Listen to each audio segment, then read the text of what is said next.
Aisha McGowan, a professional cyclist for... Hello, welcome to the Abundance Workshops.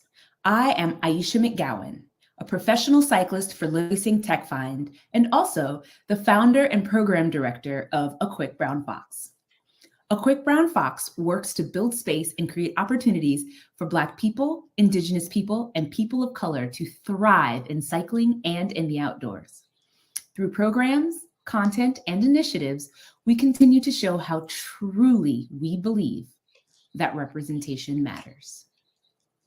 Today, we are presenting Diversifying Bike Racing, a discussion with change-making women of color in the industry, with moderator Kimberly Dozier and panelists Lai King Moy, Bijou Valtz, and Adrian D. Burrows. This year, the Abundance Project is ecstatic to be a beneficiary of a Bronco Wild Fund grant and help further its mission to build a legacy of access to the outdoors. Bronco Wild Fund has teamed up with like-minded collaborators, agencies, organizations, and everyday heroes devoted to keeping the great outdoors great. A portion of the profits of every Bronco sold goes directly to Bronco Wild Fund collaborator initiatives like this one. Thanks so much to Bronco Wild Fund for helping us present the Abundance Workshops in 2023. Give a warm welcome to our panel and enjoy this presentation of Diversifying Bike Racing, a discussion with change-making women of color in the industry.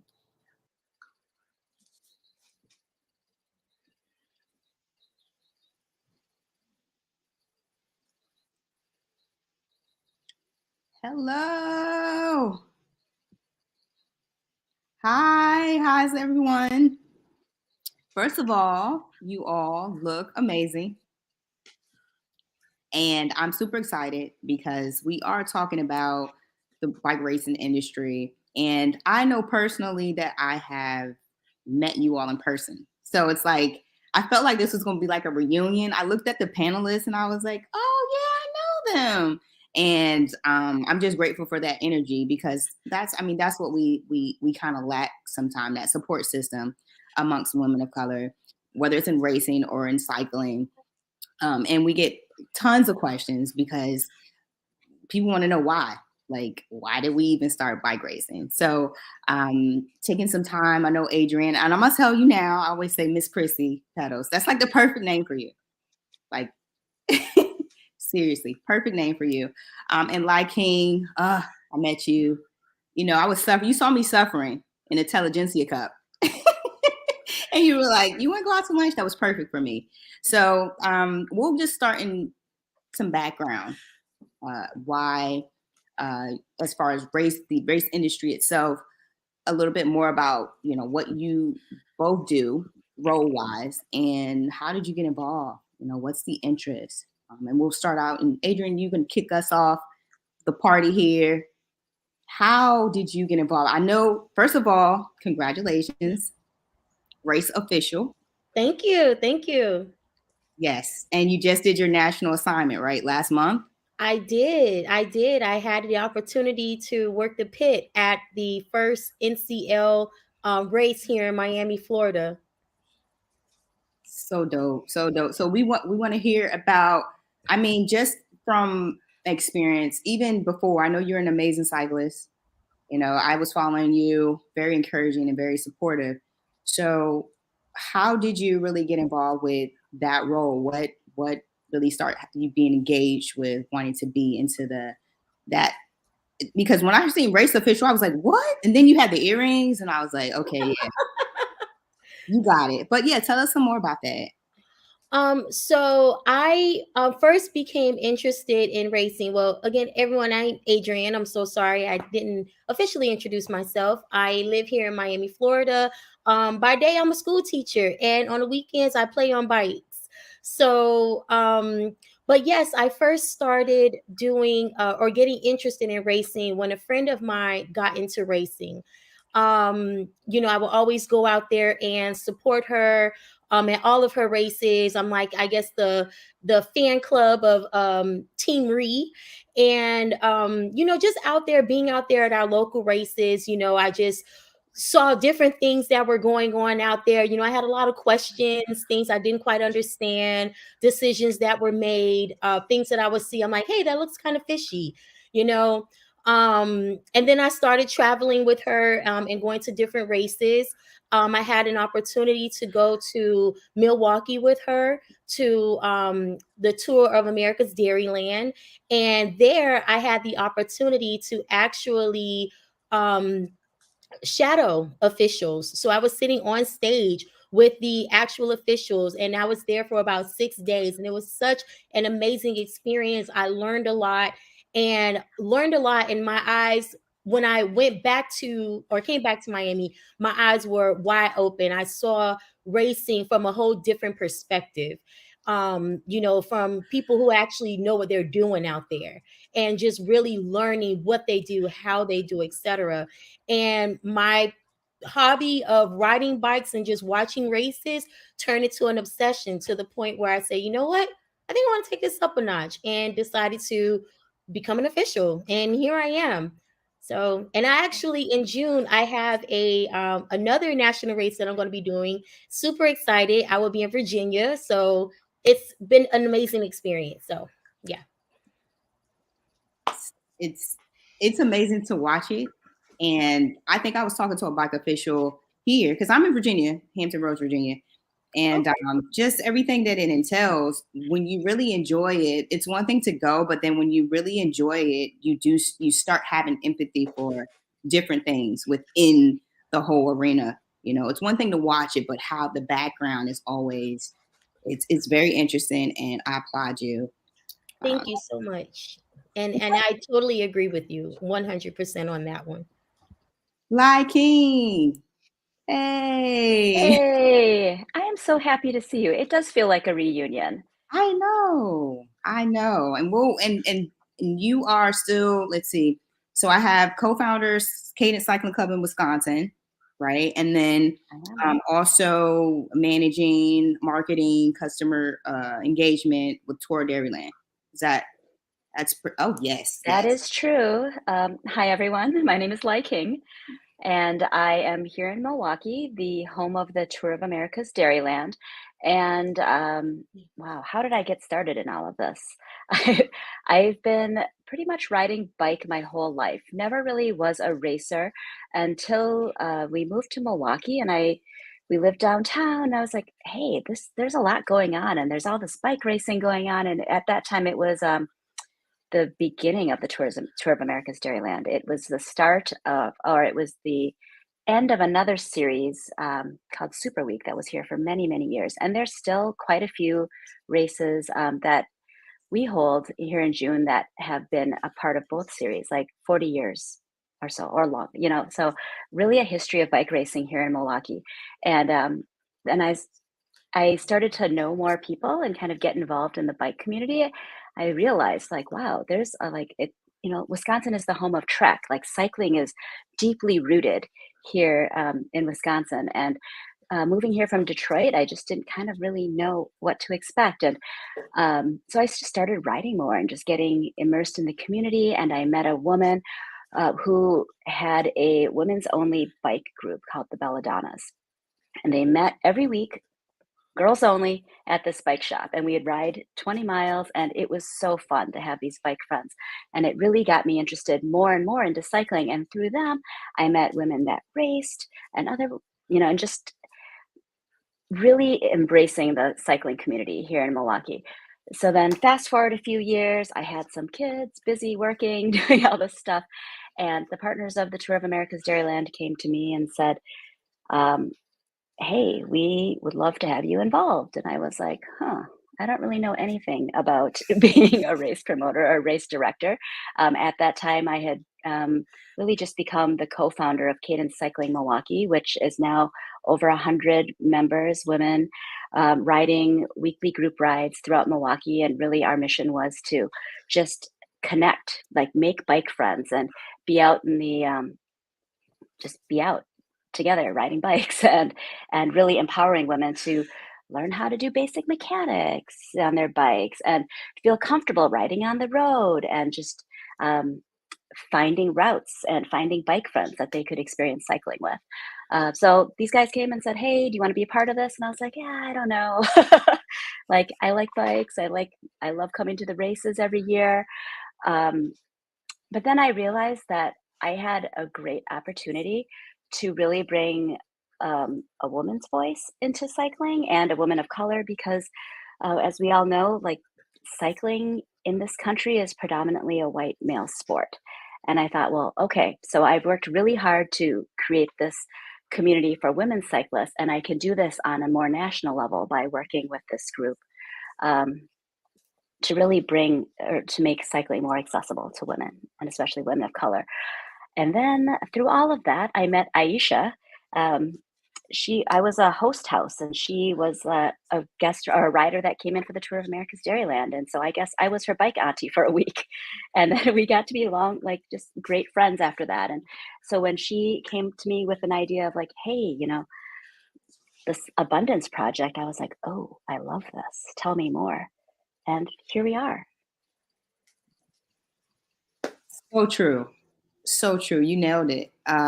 It's one of those things where me starting out cycling, um, it was more of building my relationship with the bike and cycling. And once I started being more involved, I started seeing, hey, it's not many that look like me. And what type of support system, what do I build on? And what can I change for those coming in doing the same thing that I want to do, and then creating that space, and creating better spaces.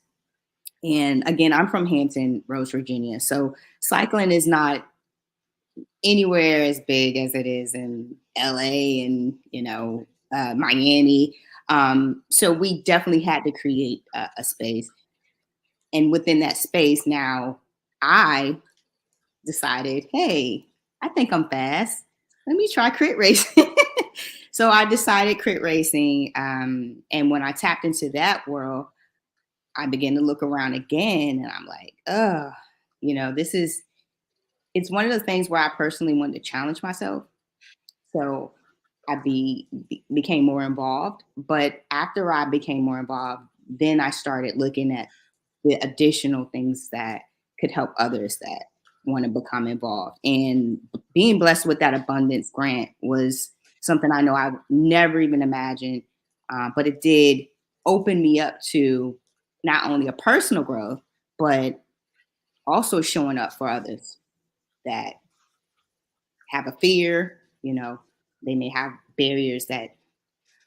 underlying barriers that they never even knew about it. Some people like me, I really didn't watch racing. I didn't know you really even did crit racing or race your bike. I really thought you just get on your bike, everybody go to a coffee shop and let's just hang out. And it's just so many different disciplines, and you're like, wow, it's a bigger world than what some people have access to.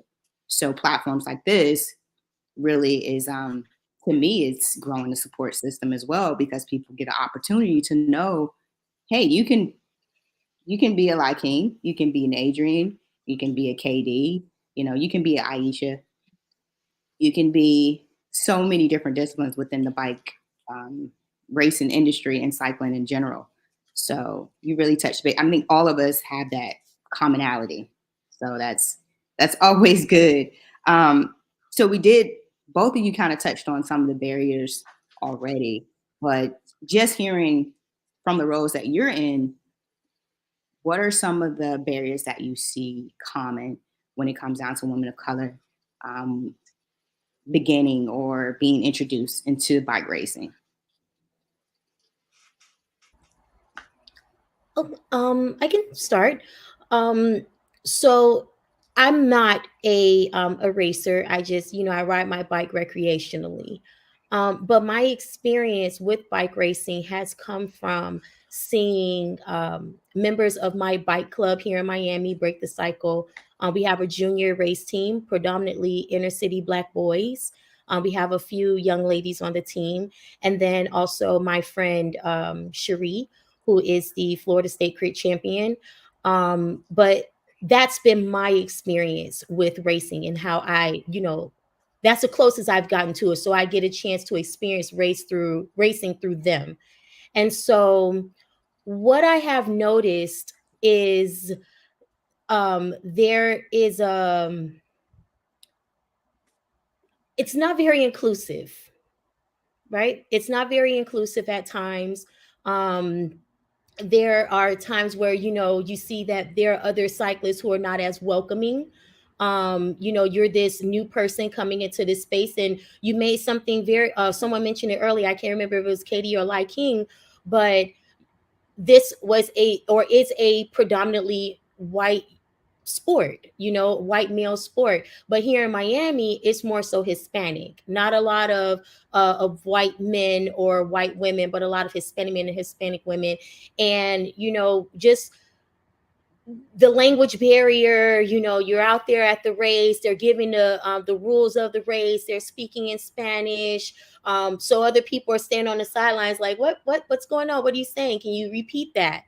As far as when it comes to fairness, with different rules, you enforce the rules for some and then others get a pass. I've seen all of those things. And when I was saying before in my intro that I've seen some things and I'm like, hey, no, I got to get involved in this, because from a spectator's point of view, I just look like the loud lady on the sidelines screaming and hollering about, hey, that's not right. That's not right. And I'm like, no, I need to get involved. Like, get in there, get in the paint. And that way you're going to be able to actually promote some change and do some things. And it's just been a learning experience. And I still have some struggles, even in the position, still have some struggles. But I'm very confident that I am going to be able to make an impact, not just for women of color, or the women who are out there racing, but also for the people overall who look like me. And here I am in this role, can try to promote some change. Definitely. And that's that and I hear that passion. Yes. That's actually one of the very first things I remember about you, Adrienne, is when I met you and I was like, hey, you're in this mentor program, because I think you were sitting on the stage and I was walking around and I was like, who is that lady up there? And then I asked you, like, what's going on? What are you doing? And when you explained the same story, and I'm like, that is so wonderful to have just somebody who is so passionate and just wants to take it a step further. Like, help me understand this sport, and let me see all the facets. And it's so wonderful to see. So I'm happy that you are an official and really getting to travel and play a big part in the future of cycling. And I think that's similar to my experiences. Cycling can be kind of cliquey, right? And that's actually one of the great things. It's to go on a coffee ride with your friends, or you've got a group. And of course, bike friends are the best, but sometimes it really is hard if you're a new person to break into a group. And one thing that I noticed is that there's so much lingo with the races, and there's so many different kinds of races. So to get involved and know, just to show up is not really enough. There's a whole process, like the whole registration and bib numbers and nutrition and all this underlying stuff. That's part of just getting out to the start line and pedaling fast. There's so much to it. So I do see that as a barrier, and I'm really thankful that the Abundance program has been able to give that mentorship. And I think there's a lot of other people that do act as mentors too, but that is something that is kind of hard to find. It's really special to find somebody that'll kind of help you just understand the sport and the basics of it, and just being able to get into it. And you're right. It is it's hard to break into, if there's different groups, and being the outsider, it's hard to really know, where do I fit in and who can I feel comfortable asking? So that is really why this is important to me. I really want to be there to help everyone, especially like women, novice racers and juniors, like just starting out, just the nerves of it all and knowing like what to do is a lot. So being able to like provide some background information and to create a pathway and accessibility for the sport has been really important for me.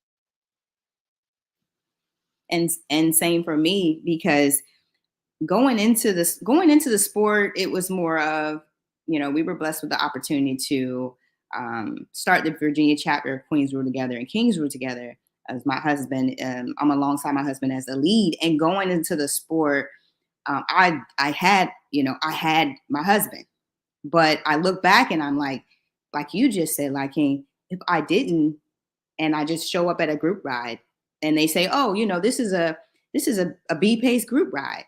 And I'm like, I don't even know what that means. I don't even have a bike computer,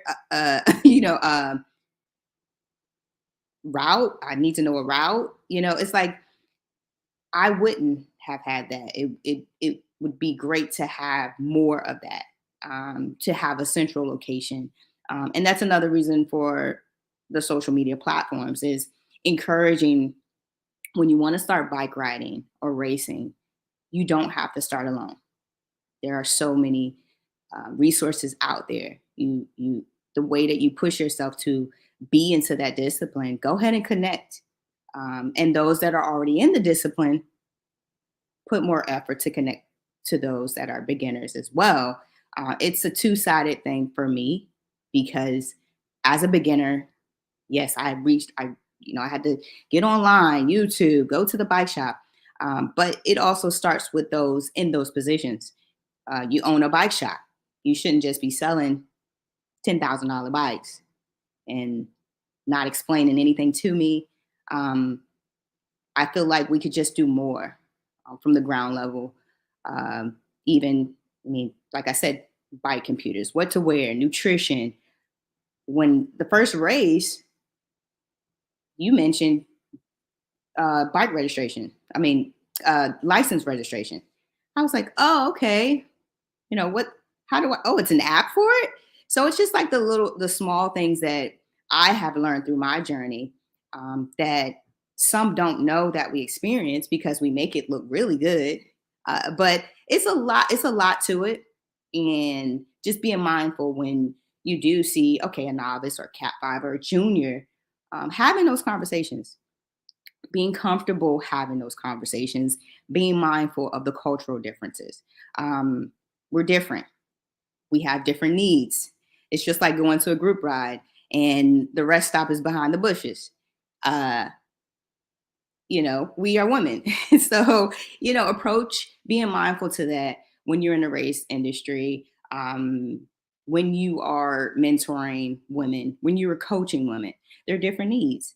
And I think for me is opportunities like Aisha, broadcasting those different opportunities that we get along our journeys, broadcasting. And we do a lot of that. Just me following you all on Instagram and social media, I think we do a great job at promoting and resources. And I applaud you for it, because it's always something motivational. I can look at Adrienne, and today she's at a fundraiser, and then the next day she's like, get out your bed, go cycle. It's like it's the support system that we lack, and the barrier of this workshop. This is something that starts a movement within the industry itself. So we have a lot to be grateful for. I know people say we have a lot of work to do, but where we are now, we're making changes, and I accept all of it. I live for all of it. All of it. So with that being said, would you all say, like, when it comes down to barriers and balances, that's one question that I usually get as well, is the commitment level to what you do, the roles that you are in. How do you find the balance, or is there a certain commitment, or is there a structure in what you do within the race industry, or even the role that you have as a race official? For me, it's not really much of a commitment. Like I don't feel like I have to give up anything in order to do what it is that I do. However, I can say it is very difficult sometimes for me to be objective from the sidelines. So, as a race official, you have to be, you can't be partial. You have to sit there, you have to just score. You see what's going on out there, but it's like when I see some of the things going on out there to people that I know, women that I know who are out there racing, I see things that aren't right. Or like I said, the children, a part of my bike club, who are out there racing. I can't be so quick to be on the fence. I can't be, as my students would call me, I can't be Mama B from the sidelines. It's like you have to be an official. You got to maintain decorum, bring it down a notch because you're about to blow up. And so for me, that's the commitment. Like I got to make sure that I commit to being impartial. You just focus on the rules, take the emotions out of it, and just pull out that rule book and be like, bam, here you go. So that I struggle with that part, that for me. But anything else other than that, it's not really much of a commitment issue. But that is a big one for me. For me, I think my issue would be trying not to commit to everything. I'm a community and a connector person. Just it's in my blood. And so whenever there's something that's bike related or something that I'm passionate about, I want to be a part of that. I want to help. And it's just like I can do something. I know somebody that can help you with this. So for me, the hard part is saying no. um, and so I think what I try to do is just be a little bit more selective and do what I do really, really well, and try, stick to the things that are dearest to my heart. And then when I feel that those um, are well cultivated and those spaces are doing well, and it can be handed off to somebody else that can then continue to share what they know and keep it growing, then I can take other things on. But I really do love being able to make those community connections and to keep helping people get more involved so that they in turn can help somebody else. It's like the exponential growth and the sharing of the abundance. Same. And being a crit racer, it's a lot of discipline. It's a lot of commitment. And me, I struggle kind of like what you like, King. I like to be there. I'm like, what, you want me to ride with you today? Wait, I'm on the training plan. I'd rather ride with you today. So it's like it is a lot of balance from a racer standpoint, because you do want to focus on the aspect of racing, but being a leader, you do want to focus on community. You want to focus on the involvement, your engagement, and you want to, you got your family, you got your other personal things. So I don't have a structure. I kind of rebalance. It feels like I'm rebalancing every 3 days or so, but it just depends on what comes my way that I kind of balance it out. I will say lacking discipline when it comes down to like a structured training, focusing on that. So it can be very difficult. Your commitment level depends on, where do you want to really grow? And if you're kind of like me, I like to be involved, so it's a struggle. It can be done, but I do encourage those, don't put too much into it, because again, you fell in love with cycling. And when it becomes that it's not a passion for you, then remember, you can take a break, you can recover. It's not the end of the world, because sometimes our passion can turn into a task or a job, and crit racing can definitely turn into something where it's a goal, and you want to be great at it, but you want to be great at life too. So I try to make sure I rebalance that and look at my overall physical, mental, all that good stuff. Got to get your hair, your nails done now. You got to invest in yourself all around. But and another thing for me too is just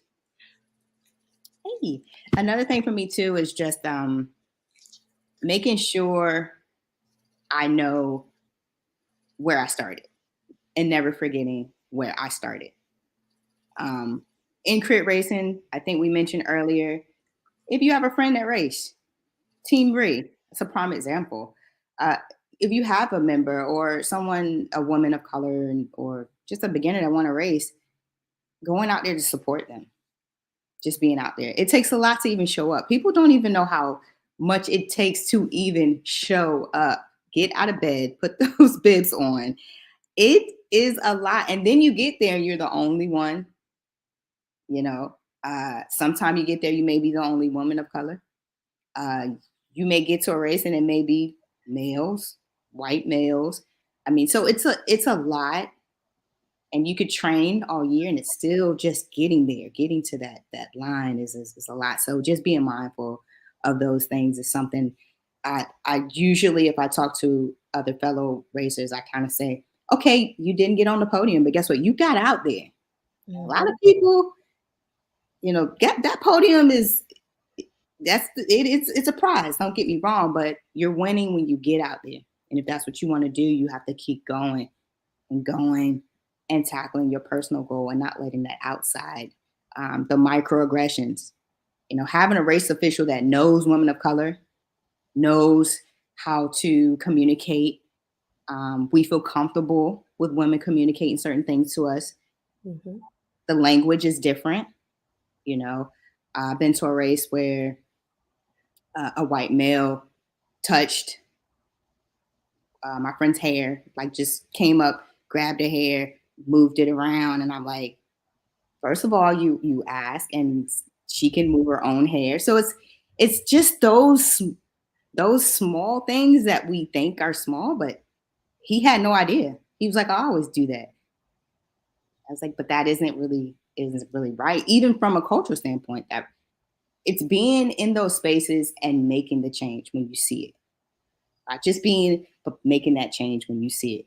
Race official, what you see, and you're willing to change and speak and have that voice in the position. Absolutely. Like King, you start with the juniors. So just having that voice and making it a powerful voice, because we get the opportunity to have the voice and we have a freedom to voice.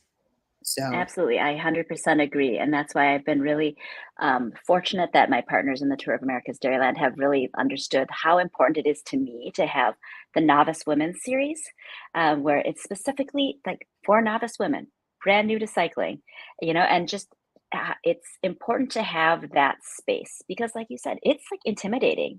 And just to get to that line every day and to have a series where, I mean, so many times there's not an opportunity for somebody who is brand new to race with other women. And, it's a lot of times like, oh, you're going to be here. Maybe it's category 4 or 5. So those women that are cat 4 they've had the opportunity to have 10 races under their belt, possibly, and to really grow that. So, and the same thing for juniors, to be able to have a race category for our youngest racers, like race age 9. So they could be an 8-year-old, and to have a safe, yet competitive space for them to participate is so important because it's just giving them that entry point to practice and to get comfortable, and so important. And I wanted to interject on and piggyback off something that KD mentioned in regards to being supportive and showing up. If I may give an example of something that really broke my heart. I was working a race, and so now and now it kind of takes me back to the whole commitment thing. When I first got into enjoying the races, it was as a spectator and as a supporter for a friend, an avid supporter, making sure I bring the tent. We got the banners, and we got shirts made. We have the snacks going on. And so now I'm in this role, and now I'm an official. So I can't be over there under the tent. I'm under a different tent. And so there was one race where no one came out. And she said to me that this was the loneliest that she had ever felt. And I was so torn because nobody had come out. Nobody had come out to support her during that race. And I felt horrible. And I said, the next race, I'm going to have to be a spectator, because I needed to make sure that somebody was there cheering for that brown girl from the sidelines, because nobody else was going to do it. Because when you see, if you ever come to a race in Miami, and I encourage you all to come and visit, you'll see it looks very different. You have this little space of people who look like me, and then everyone else who are considered brown people, but they're the majority, you know? And it was heartbreaking. And I said, I can't do both. If she's racing, I gotta be a spectator. I can't be an official, you know? But then it's like, she's like, no, you got to get out there. She needs me out there to do what it is that I'm doing, to change those things that have been happening that have been unfair, you know? And it was just, you know, that support thing is huge, huge, huge.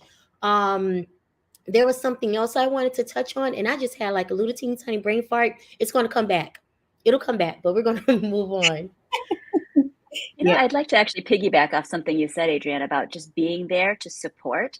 Mm-hmm. I mean, we're here talking about racing. We're in the race industry, but really, like, if you're just interested in cycling and you're a recreational cyclist, come out to a race and just cheer for these people. You know, just be the support. Bring a cowbell. And it's one way to grow the sport and to grow the community, and just having more visibility, and like having just more people that look like you and that understand you, like out there in the fan, you know, not just racing, but also in the fan base, in the spectators, in the crowds. And it gains attention for different groups of people, and really just, it helps grow the sport. Absolutely. Oh, I remember that point that I wanted to make when you were talking about so I feel that since my addition to these local races here, that the atmosphere has kind of changed a little bit. I'm more of one of the nicer ones, you know. I'm always smiling. I help fix numbers, even though they don't want you to. But it's just those little things, those little small little things that just really make a difference, you know.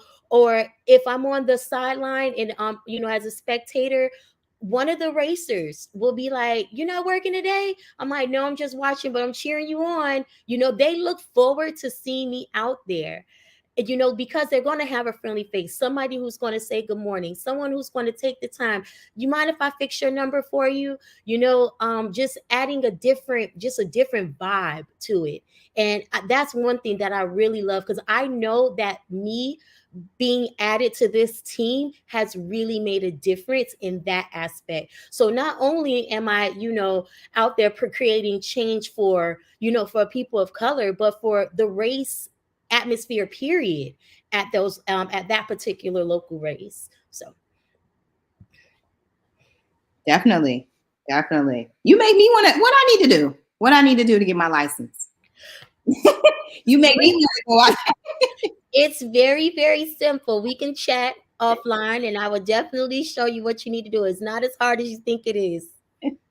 But yeah, I mean, and then like you were saying, like King, the amount of women that show up for the races, you know, it puts us in, I think I've never really been in, well, actually, no, my first race, I was in a straight novice race, but most of them been 4.5s. But just looking at how they categorize women, you got a novice racing with a Cat 3. So you got 3, 4, 5, and then you only have one podium. So you got 3, 4, 5, but you're only calling out the winner of a 3, 4, 5 race. You know, to me, I'm like, well, I mean, can we separate it a little bit more? Because my leg's not ready for Cat 3 at all right now. But it's just those little things too that we can make an adjustment. To me, that seems like a fair adjustment.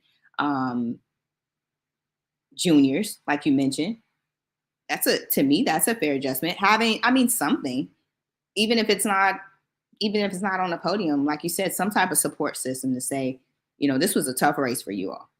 Good job. Here you go. But I don't see much of that. I see It's hard. Yeah, I see. This is 1, 2, 3, and you may get the 4 or 5s up there, but this is first, second place. This is who we know from the race. So, and it's gonna take voices like ours to really stand up for that. Even a novice, me, looking on YouTube right now, you won't find many recorded women races, beginner races. I don't visually. The main thing that I see streamed are the pro races, pro male, white, male, all nationality, male races. We lack a lot of the attention, but is that from a higher level, like spectators? Because there are a lot of women and men that want to see women, but I don't see that visually. You know, sometimes I'm like, well, let me go live with my phone so I can get my friend at her race. But you could click on a website and they're streaming these particular races. You know, just those little changes, taking initiatives to help and support the race industry means a lot to me. You know, coming in and seeing what I have seen. I know I have more to go, and I haven't been in that long, but within the two, but I probably have 7 races under my belt. There's just a lot of different things that I would love to help with as well for someone coming in my shoes. So we are bringing up some great points, and I hope the audience as well has kind of tuned in. So what do you guys feel like? How could we move forward some of the changes we talked about? I know we mentioned, like, you know, the abundance. Aisha has done amazing. All the aunties, the abundance aunties, hey, they have done amazing work with supporting us. That's been like the best support system that I've had, alongside of, you know, joining a cycling family that is supportive regardless of being in the race industry or not, just cycling, having that support system. So even women in those fields, you know, you got women in fields of working at Strava, you got women, you got Adrian, race officials, we got women in the fields, but we need to speak louder. And we need to get out and have workshops, to me, like this, that you hear the voices of beginners, you hear the voices of Cat 5, you hear the voices of cycling women of color, and being mindful of what we actually struggle with, or challenges, or just changes overall. So just going forward with that type of support system, what are some additional things you think we can do, you know, like just to promote better support system for women, whether it's in cycling or the race industry?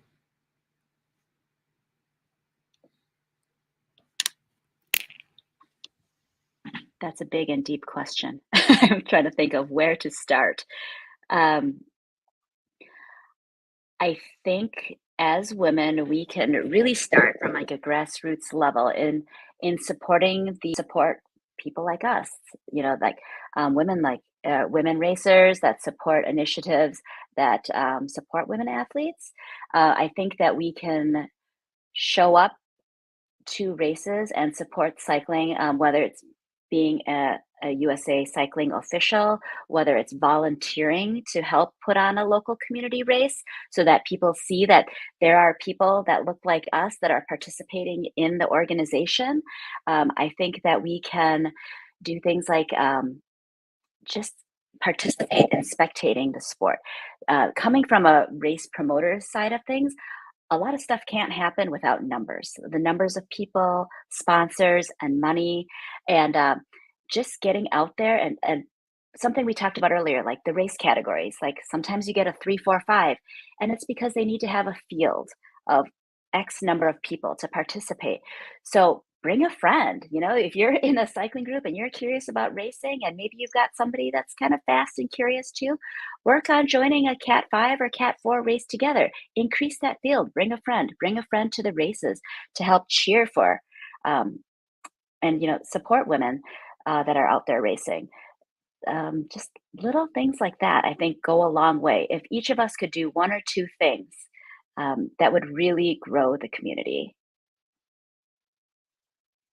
Yeah, community. I mean, that's that's the big one for me, and touching the youth, because they will see a bike and they're like, oh goodness, you're riding bikes. And I'm like, it's more than they know, because they don't have the education, the knowledge, or they don't see them.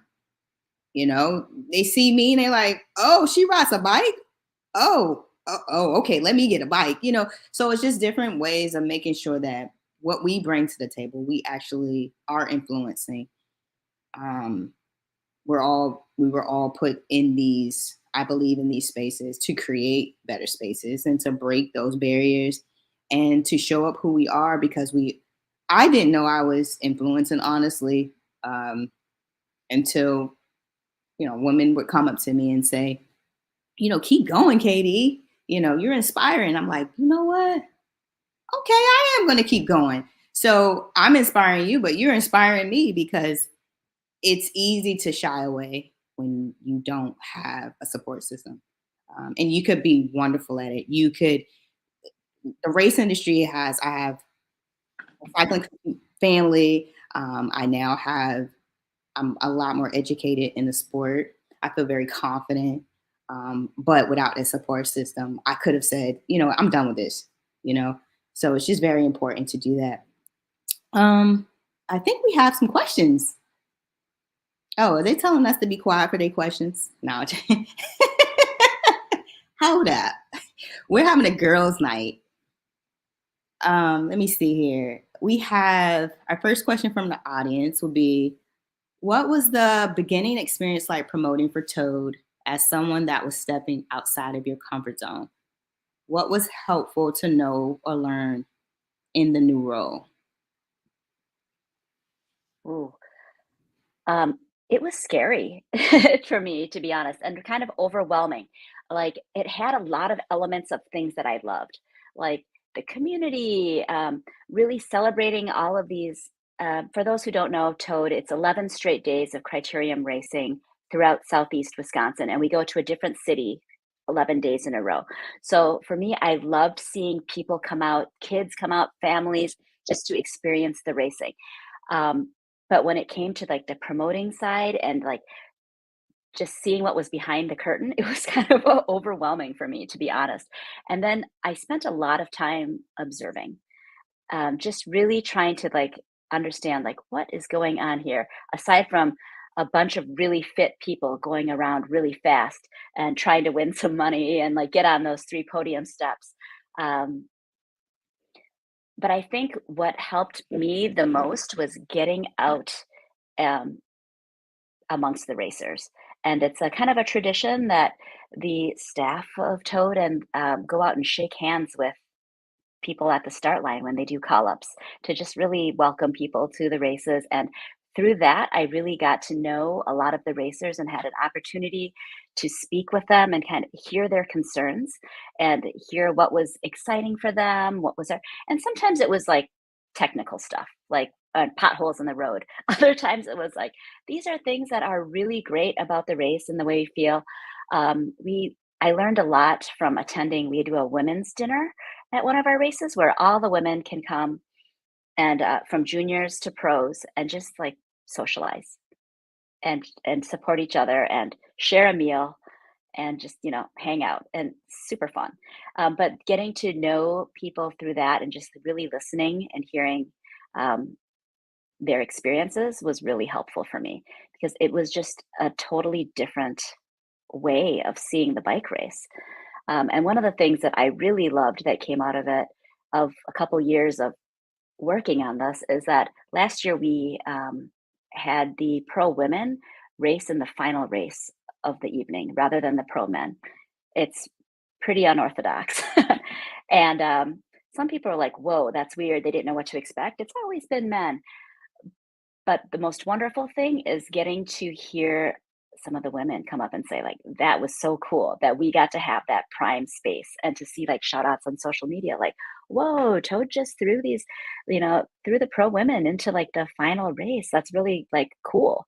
And I was like, that just really like gave me all the feels, because I was like, that's really, just really, really special. But that all came out of listening, to really just think about like, what is it that people want? You don't really know until we ask and just get amongst them. Exactly. Yep. And then not like you just said, not just us. Bring in the people that don't. Bring in the white American males, and bring in the people that don't know, that they don't have a space to go to know. We could do panel discussions and things like that amongst women, but we know what we need. Then that's just a ladies' night. But we need to get what we need out to those that don't have a space to find out what we need, don't know where to go. They don't really, they care, but they just don't know how to care. So it's like one of those things where thinking on the other side as well, and not the side of, well, we need this and we need that. Well, some of the people that we say we need these things in the race industry for women, they don't know. So we are going to have to pull them in so they can know, and help us make it a better space. Second question. What's been one of your favorite memories or moments from your journey so far? Mine has been meeting y'all off top. Wow. Well, for me, my journey in cycling goes way, way long before, even becoming an official. I started cycling in 2020, and I just want to get out of the house. And so me just being out there, being visible, making posts, and people, oh my God, you're inspiring me. I'm so inspired by your story. Oh my God, let me get a bike. At least twice a week, I'm getting emails or DMs from people asking me questions. What cycling shorts do you wear? Where do you get your kits? Keep doing your thing. Someone just reached out to me from South Africa. I'm like, somebody's following me from South Africa. I mean, those are the moments that I live for. And so now they get a chance to see me take this to another level. And now, being an ambassador, for different companies, and getting these opportunities to work national races because people see me. Like, this has just been such a rewarding experience, and I can't wait to see where I go from here. It's very hard to pick one favorite moment or memory from the journey because there have been so many, and it's just been amazing. And of course, like you said, meeting you, I've been following before you even got on the crit course, Katie. I knew who you were. I'm like, look at this little petite girl with this pink hair. She is just too cute. Oh, look at this kid. She is just too fly. So listen, I've been following you way before you done got on the bike and started racing, and it is truly, I love it. I love to see it. Thank you. What about you, Lakeem? Oh, same. It has been an absolute pleasure getting to know you, and I know that I get to see you at least one time a year somewhere at a race, like somewhere around the country, and it's so fun.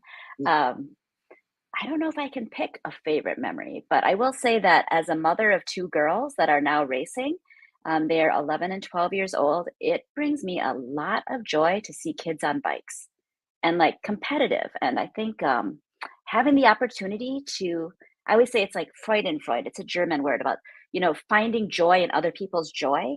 I like to help create an opportunity that gives people the chance to feel the joy of biking.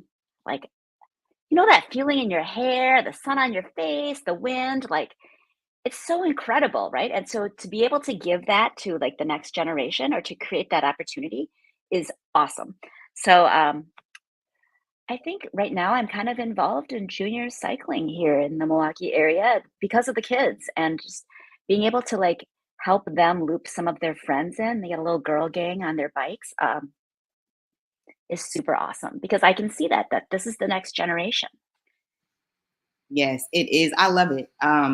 Every time I see him, I'm like, you know how you say, "Oh man, I wish it was a Lakeem when I was that age," But this is the future, and it's about taking what you have now and making it better for the future.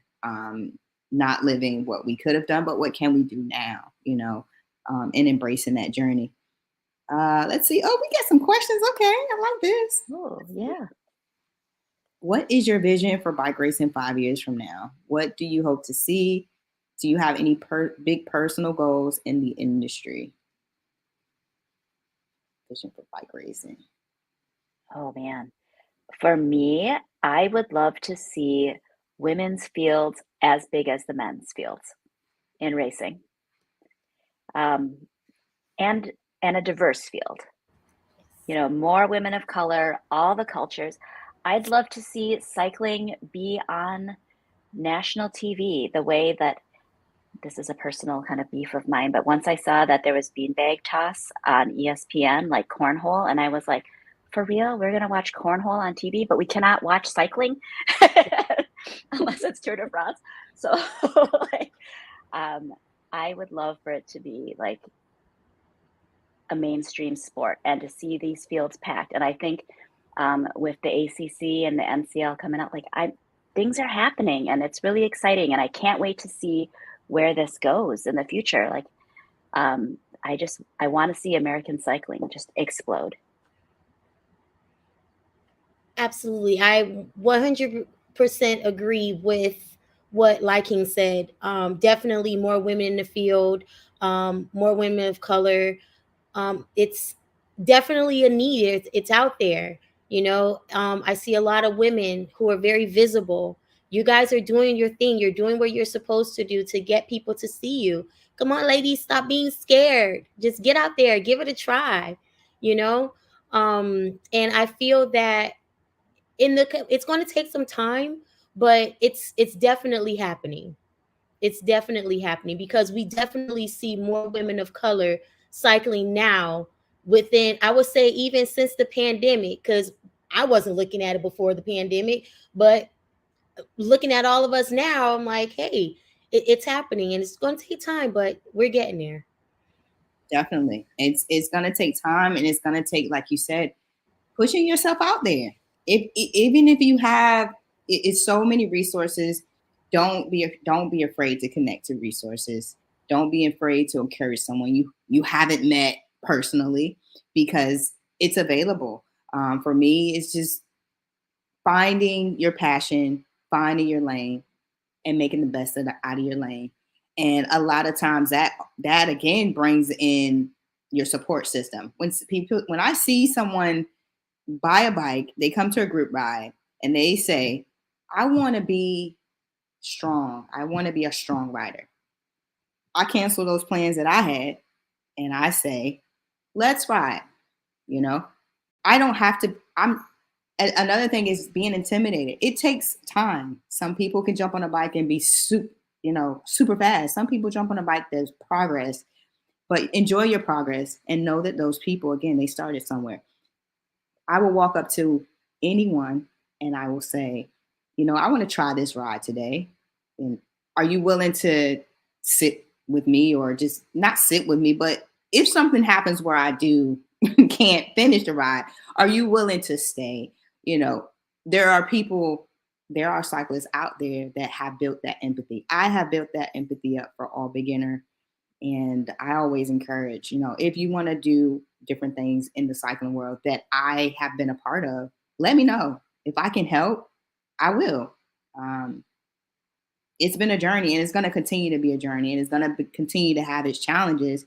But if we work together, we're stronger together. And that's just a motto for me. They won't know until we let them know.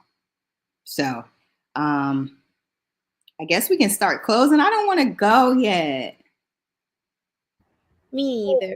This is awesome. I don't want to go. You guys are awesome. I hope that we have touched base on some things that, the audience can take away from. I know they've met some amazing people. If they don't know you all already, they can still, reach out to you. But I guess what will you guys, what were you queens as far as social media feeds? How can someone support you and your work? What's the best way to kind of reach out to you and engage with you all to support you in your journeys and your mission in the cycling industry? For me, I am not a huge social media person. It's all photos of my kids riding bikes and doing things. But you can find me at the Tour of America's Dairyland on Instagram and Facebook. I'm behind all those messages. So um, send me a message or come say hi if you happen to be at the races in Wisconsin. We're June 15th through 25th this year. I'd love to see you and meet you. And go out and ride your bike and bring a friend. Find a friend that'll do it with you. So then automatically there's a 2-person group to ride together, to learn to grow together, and let's grow this sport. Well, for me, my social media handles, I primarily use Instagram and Facebook. So on Instagram, I am Miss Prissy Petals. I also have another page as well that's linked in my bio. You can find me on Facebook at Adrienne Burrows. If you have any questions, want to know how to get into becoming a race official, I can gladly walk you through the steps, give you some encouragement if needed. Also, my bike club, breaking _ cycle. We do a lot with the youth here. So maybe like him, you and I can connect on some things with the youth that we have here, who we have introduced into the sport of cycling. So they've taken it to the courses and they're doing their thing. So maybe we can connect with that too. So, and I would that's love to. Yes. Are you bringing them up to Wisconsin this summer by chance? We've got a full junior series. I am not, but let me tell you, and I said I was going to wait to talk to you afterwards because I know we got to go, but I had no idea you were this much behind Tour of America's Dairyland. So we're definitely going to have to connect. Yep. Definitely. I would love to. Can't wait to see you again. Yes, absolutely. And for me is Kimberly __ Dozier. I am on Instagram, a little bit on Facebook, but not really. I kind of just have my Instagram going to Facebook. I started the Instagram because I wanted to connect with cyclists. So that is why I started my social media, to start expanding in that network. And again, it's Queens Rule Together, Kings Rule Together. We are the lead. I am the leader along with my husband of the Virginia chapter, but we are Philly based. That's our home base. So if you have any questions or need any support, or just want to hang out, want to take some pictures, because I love pictures, you can also find me on QRTcycling.com. QRT Cycling Instagram, and it'll shout us out too. But like I said, I don't want you all to go. If you want to fly to Virginia tonight, you can. I'll actually be in Arlington this weekend. I don't know how far that is from you, but I'll be in Arlington. I'll have to. Anyway, I'm gonna have to go. That might be a couple hours. Yeah, I was gonna say, if you don't know, that means you're gonna be far.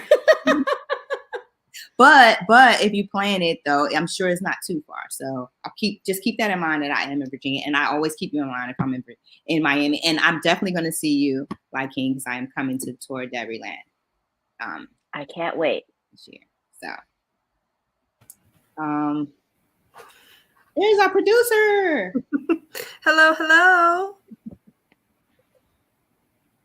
I just wanted to come on to give a final thanks to everybody. It's been such a joy just getting to know you all in the last year or two, and now seeing this all kind of come together into a very meaningful conversation is so great. I wish we could do this like once a week, but we all have lives. Some of us have children. Some of us have to go teach the children. So, we'll do this as often as we can. And I really look forward to seeing y'all throughout the summer. It's coming up. But at this moment, I just want to thank y'all, thank all the viewers who have been watching us live and commenting and contributing questions and comments. It's really impactful for us to be able to kind of talk about these things live and answer y'all's questions in the moment. But if you missed the live and you missed the Q&A, that's okay. This video will live on our YouTube channel indefinitely. And stay tuned. We do have, if this is your first time seeing the workshop, we have other workshops, so check those out. And we will have more in the future. If you are someone who is interested in potentially leading a workshop, we do still have openings this year. So please feel free to reach out to us. You can go to our website, aquickbrownfox.com, and just use the contact form, and we can chat more about it. But I do want to lastly thank our sponsors, Live Cycling, Zwift, SRAM, and particularly Bronco Wild Fun, who has specifically sponsored this series of workshops that have been so fun to put on for our community. And with that, I will let you all go on about your lives, and see you soon. See ya. Thank you so Bye. much. Bye.